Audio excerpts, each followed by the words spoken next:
conflict. I stand squarely behind my decision. After 20 years, I've learned the hard way that there was never a good time to withdraw U.S. forces. That's why we're still there. We were clear-eyed about the risk. We planned for every contingency, but I always promised the American people that I would be straight with you. The truth is, this did unfold more quickly than we had anticipated. So what's happened?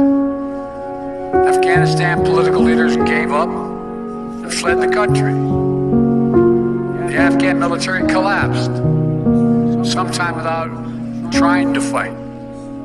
If anything, the developments of the past week reinforced that ending U.S. military involvement in Afghanistan now was the right decision. American troops cannot and should not be fighting in a war and dying in a war that Afghan forces are not willing to fight for themselves. We spent over $1 trillion. We trained and equipped an Afghan military force with some 300,000 strong, incredibly well equipped, a force larger in size than the militaries of many of our NATO allies. We gave them every tool they could need. We paid their salaries, provided for the maintenance of their Air Force. Something the Taliban does not have. Taliban does not have an Air Force. We provided close air support. We gave them every chance to determine their own future. What we could not provide them was the will to fight for that future.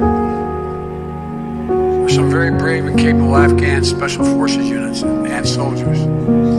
But if Afghanistan is unable to mount any real resistance to the Taliban now, there is no chance that 1 year, 1 more year, 5 more years, or 20 more years, the U.S. military boots on the ground would have made any difference.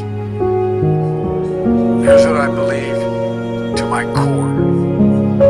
It is wrong to order American troops to step up when Afghanistan's own armed forces would not.